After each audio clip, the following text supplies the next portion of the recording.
Hoy nos sumamos a la corriente de conocimiento de Maëlys Chevalier, una profesional polifacética que ha pasado por compañías como Procter & Gamble, Axel Springer, G+J, Ligatus, y que actualmente dirige la innovación en el grupo Vocento.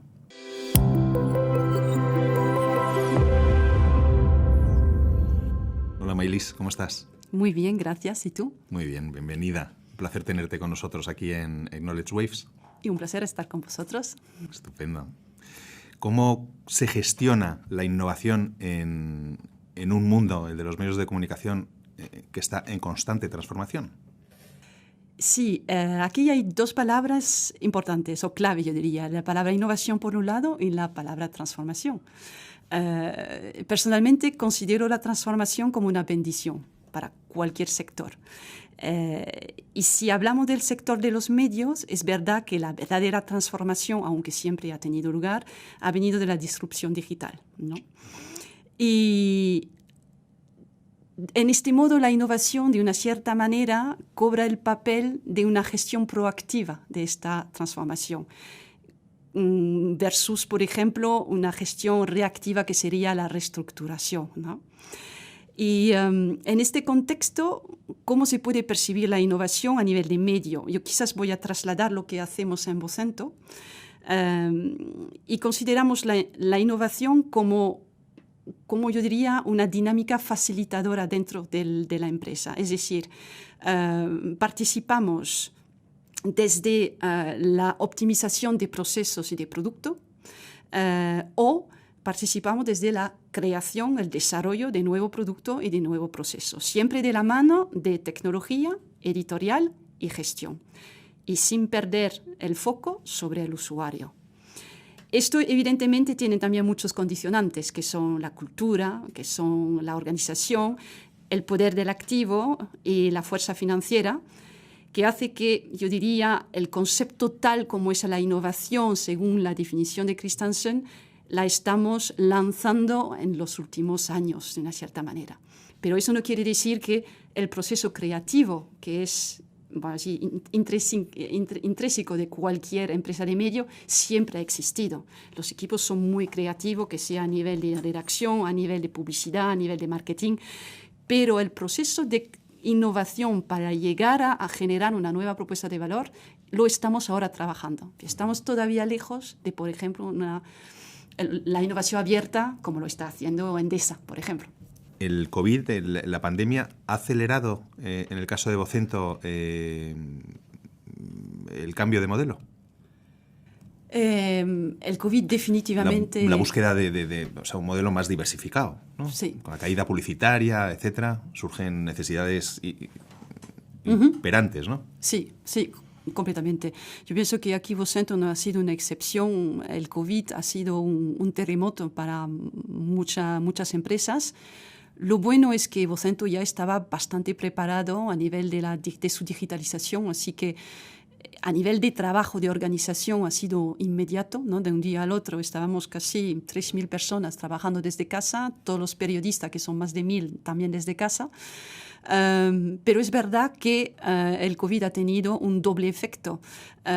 Por una parte, ha empujado mucho todas las audiencias, lo que nos podríamos decir es lo que siempre un medio está soñando, pero desgraciadamente no había la demanda al otro lado. Así que no había la capacidad o la posibilidad de poder monetizar este crecimiento bendecido. Pero al otro lado ha surgido también una necesidad nueva desde el usuario de recurrir a marcas de confianza para realmente verificar las informaciones. Y es verdad que el COVID ha sido también un periodo bendecido para los medios para un poco reposicionarse como fuente de información, yo diría, creíble para los usuarios. Y esto ha fomentado mucho el nuevo modelo de negocio que estamos lanzando desde hace, yo diría, 5 años en Vocento, lanzando entre comillas, porque ya lo tenemos lanzado, que es todo el modelo de suscripción. Así que en este sentido... Que había arrancado en los regionales y al que se ha sumado ABC recientemente. Correcto. Y es verdad que definitivamente ha puesto, yo diría, el foco en este negocio con todo lo que conlleva luego. Uh-huh. Realmente los medios lo que han jugado es un papel de servicio público, ¿no? Durante estos meses, muy importante. Correcto. Y en este nuevo entorno, lo que están cambiando al final, los contenidos se adaptan, surgen nuevos productos, ¿no? ¿Cómo es la filosofía del producto? ¿Cómo estáis aterrizando esta filosofía y cómo lo está integrando los profesionales? Comentabas antes que el tema cultural es una de las claves, ¿no? Efectivamente, la transformación permanente aboca a un estado de ánimo en el trabajador muy abierto y muy flexible. ¿Esto cómo está ocurriendo y cómo el producto se empieza a adaptar? Sí, es verdad. Y la filosofía de producto además supone un cambio organizativo, que eso toca también a la cultura. Así que es verdad que el producto, la gestión de producto, como lo había conocido en el mundo del gran consumo o en el mundo de la tecnología, es relativamente nuevo en el mundo de los medios. Luego, ¿qué entendemos por filosofía de producto? Por lo menos como lo entiendo yo, yo lo veo como una gestión holística del desarrollo de un servicio, de una solución, de un producto, integrando, yo diría, todas las partes que tocan al ciclo de vida del producto, teniendo siempre en mente el usuario. De una cierta manera, el Product Manager es dueño de la propuesta de valor. Este concepto, personalmente, lo veo clavísimo para el mundo de los medios, pero todavía no existe realmente. Está surgiendo, lo vemos en los medios anglosajones. De hecho, solo falta mirando los anuncios de empleo y vemos que un Guardian o New York Times están buscando realmente un Product Manager. No obstante, es una función que yo pienso va a ganar cada vez más terreno. ¿Por qué? Porque pone en la organización de la empresa el usuario en el centro del desarrollo de un producto. Y esto es un cambio de paradigma para los medios, que por herencia son más advertising-centric, más orientado a la publicidad, que al final ha sido la fuente de ingreso principal, y que ahora, al cambiarse a un modelo más user-centric, lo que supone la suscripción, tiene también que cambiar su manera de trabajar. Y el Product Manager es una figura clave en este cambio. Es el guardián del lector. Exactamente. ¿No? De algún modo defiende sus intereses. Exactamente. Y hablando de lectores y de productos, el papel, durante la crisis ya, básicamente su aportación a los ingresos de las compañías es que ya se está diluyendo en unos niveles tremendos. Recuerdo en 2007... WANIFRA, la Asociación Mundial de Periódicos, ya anunciaba cómo sería la transformación de los periódicos, cómo irían poco a poco dejando de publicarse algún día de la semana y cómo incluso iría cambiando el foco de sus contenidos, cómo se irían adaptando o a nichos o geográficamente y en este sentido, ¿cómo ves tú? ¿Cómo crees que va a evolucionar el papel? ¿Cómo van a cambiar los contenidos para aportar un valor especial? Porque hay mucha gente que sigue siendo muy partidaria de ese producto, ¿no? Sí, eso sería la cuestión. ¿Cuánta gente es partidaria de este producto? Al final, como sabemos, todos los productos tienen un ciclo de vida. El papel, yo diría que sigue resistiendo en algunos países más que en otros, ¿no?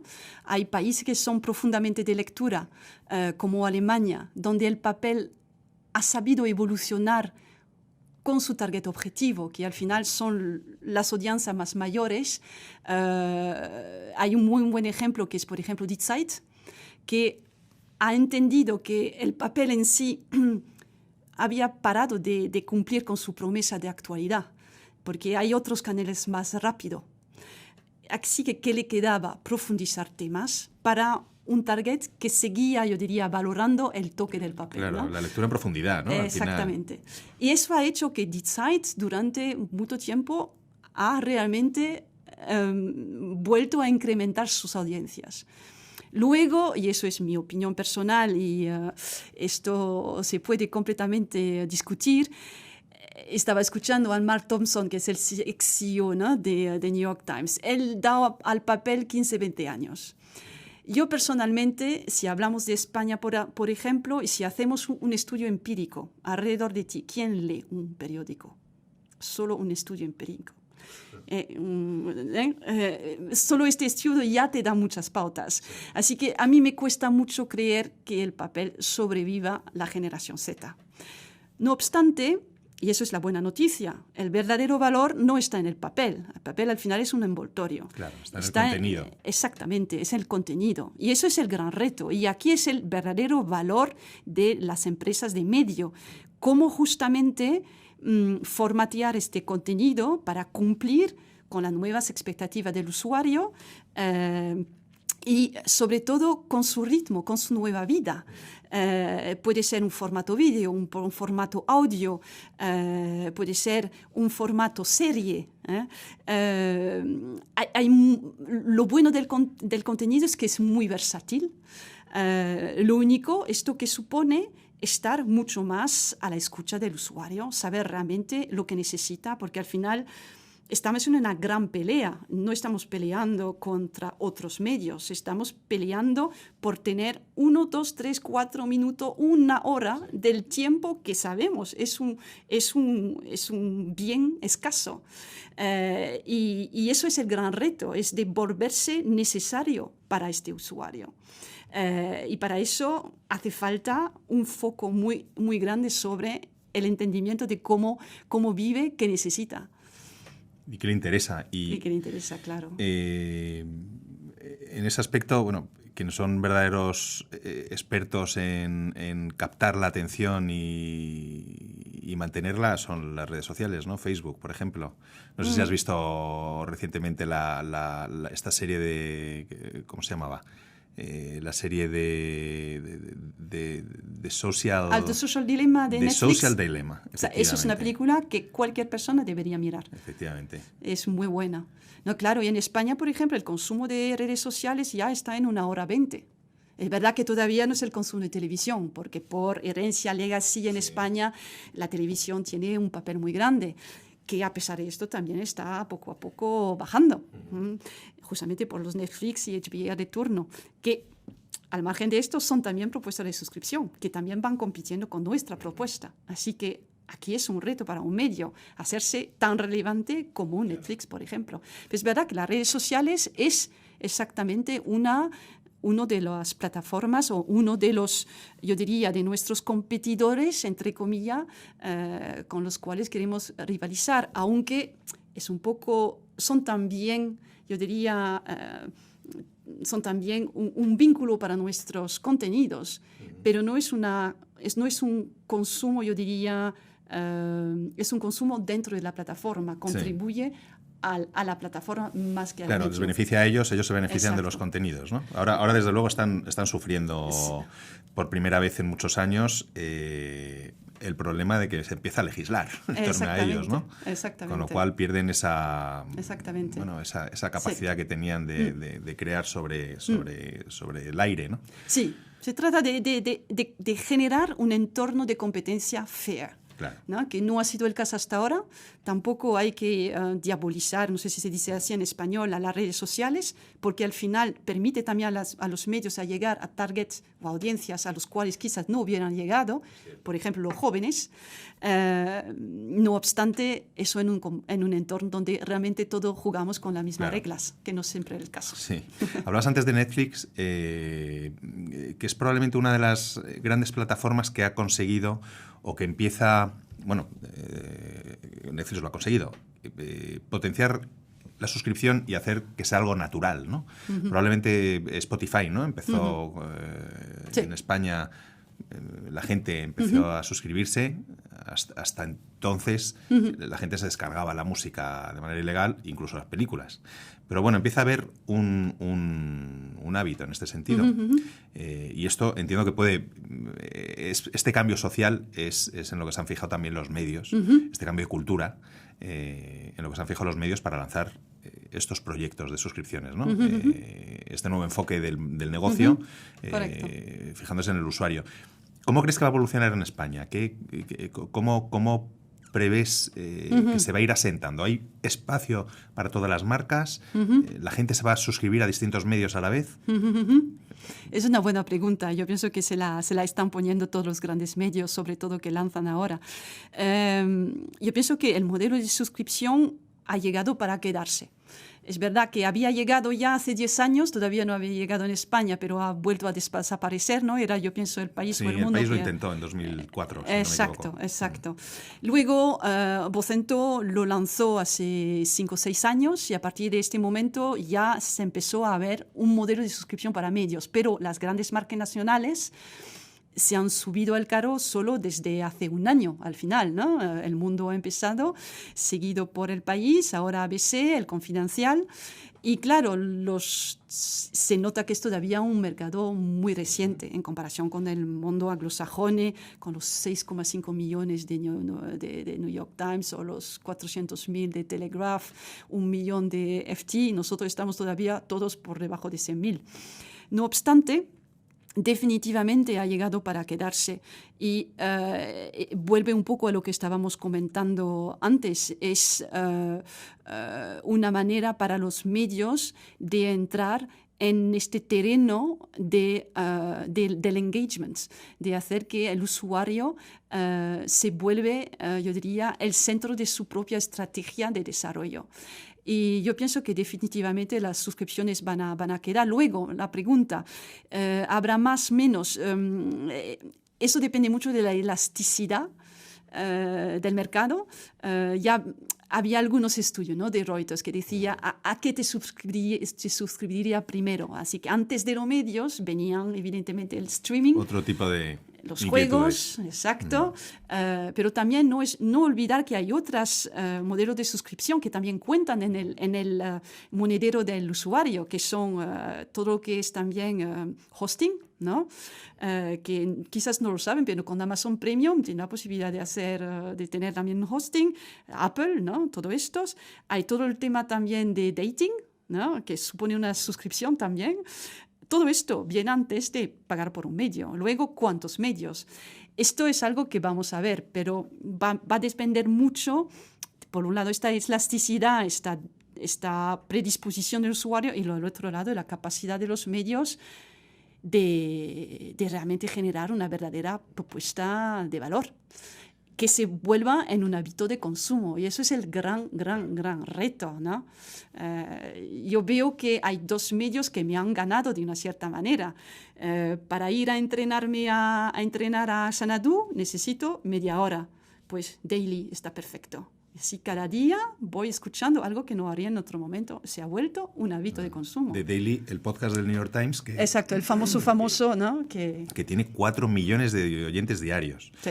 Y que de algún modo se ha convertido en la portada del diario. Completamente. Porque es que ha cambiado, son ellos los que están dando, generando los titulares de apertura, sí, ¿no? Y que se asientan en el debate público. Exactamente. Es un perfecto ejemplo de ver, de demostrar la versatilidad del contenido. Es decir, un contenido que encuentra el buen tono, porque en el podcast el tono es clave. Sí. Y es verdad que el periodista tiene un excelente tono que permite realmente acercar al final una marca, quizás que se llama un poco la dama gris, ¿no?, a un target más joven, más femenino, que es un poco la esencia del podcast. Y esto es un terreno también en el cual nos queremos dirigir, por ejemplo, a nivel de Vocento y los otros grupos de medios, claramente. Sí, desde luego es una tendencia claramente. IAB pronostica que en Europa en 3 años habrá una inversión de al menos 1.500 millones de euros, que probablemente sea más alta, porque desde luego se ha asumido ya como una tendencia e incluso las propias marcas están en ello, ¿no? Sí, sí. Hablamos de suscripciones, que es un modelo, forma parte de la diversificación de ingresos. Entiendo que la publicidad sigue teniendo un papel muy importante, ¿no? A pesar de que hemos pasado por el desierto, ¿no?, durante la pandemia. Pero la publicidad va a cambiar también con el tema de la desaparición de las cookies de terceros. Surge un nuevo modelo que puede ser una oportunidad, ¿no? Algún experto dice que puede ser una oportunidad para los medios, pero ahí lo que va a cambiar profundamente es la relación de los medios con los anunciantes, ¿no? ¿Cómo crees que va a evolucionar esta evolución? De cara al hecho que los cookies de terceros estén bloqueados. No tanto el tema de las cookies, no tanto el impacto en la configuración y en el seguimiento del usuario, sino en la relación Ajá. entre los medios, las marcas informativas, con los anunciantes. ¿Cómo va a evolucionar? Porque va a ser aparentemente distinta, ¿no? Más estrecha. Casi una colaboración de agencia, ¿no? Como puede ser. Podría ser. Como cualquier relación depende también de lo que uno aporta, de lo que el otro demanda. Espera, exacto. Y lo que sí se está viendo, y en este sentido, un entorno cookieless es bastante bienvenido, porque al final estamos haciendo el bloqueo de este cookie que es discutible cómo se está haciendo al final, porque es el resultado al final de una posición de dominio de Google por un lado, pero tenemos a Firefox y Apple y Safari que habían empezado antes, que es una bendición de cara al entorno, al ecosistema publicitario, que se había vuelto poco transparente, con mucha fraude, lo que ha generado por parte del anunciante una necesidad clara de justamente transparencia, calidad y yo diría también performance de una cierta manera. Y es verdad que en este sentido las grandes marcas de medios han hecho sus deberes. Han limpiado mucho sus inventarios, les han recalificado. Aquí hablo también en nombre de Vocento, que eso es un ejercicio que se ha hecho en los 2 últimos años, que hace que nuestras impresiones han ganado en calidad. Y luego es esta propuesta, esta expectativa que está preguntando el anunciante, está ya en el mercado. Luego se trata de el anunciante está dispuesto para pagar por esta calidad. La buena noticia, por lo menos a nivel de nuestra experiencia, es que está dispuesto. Así que cuando estamos empezando en esta colaboración, estamos de una cierta manera redibujando un ecosistema publicitario que va más sobre añadiendo valor que sacar valor, ¿no? Porque hasta ahora era realmente un ecosistema donde había mucho un remoras. Intercambio, sí, exacto. Y sin mucho cuidado, ¿no? Exactamente. Sí, eso es, la verdad es que es muy interesante. Tú, que además tienes experiencia, porque has estado en anunciante, has estado en agencia, ¿no? O en intermediario, ¿no? En Ligatus. Sí, era tecnología más. Era sí, proveedor tecnológico, pero que tenía impacto sí, es verdad. Sí. Y en medio, Ajá. y que conoces un poco toda tienes una visión muy, muy amplia. En un entorno como este de información desorbitada y de difícil posicionamiento, ¿cuál sería para ti una visión audaz o para el posicionamiento de una marca o para la búsqueda de un tipo de impacto diferencial? Quizás antes debería dar la enhorabuena a todos los directores de marketing de todas las grandes marcas, porque se ha vuelto muy difícil dibujar, ejecutar y verificar una campaña de marketing. Antes había unos pocos canales, 2, 3 automatismos y ya teníamos una campaña hecha. Aunque la televisión en España sigue siendo bastante importante, estamos viendo una fragmentación enorme de la posibilidad de comunicación y también de los comportamientos de la audiencia. Así que aquí yo diría back to basics, porque depende mucho de la marca, de su posicionamiento, etc. Una buena campaña publicitaria o algo que realmente destaca resulta de una estrategia digital publicitaria bien pensada. Y ella, a su vez, resulta de un objetivo claramente definido y también de un terreno de marca claramente definido. Y esto parece muy lógico, pero no siempre está presente. Es decir, es verdad que las grandes marcas americanas es algo que trabajan ya desde siempre. Coca-Cola ha utilizado el terreno de la felicidad. Red Bull, bueno, es una europea, está utilizando el terreno de los deportes de extremos. P&G está ocupando el terreno del servicio a la mujer, etcétera, etcétera. Eso es un trabajo permanente que debe hacer cada marca, porque es yo diría, el punto de ancla de cualquier buena estrategia de comunicación.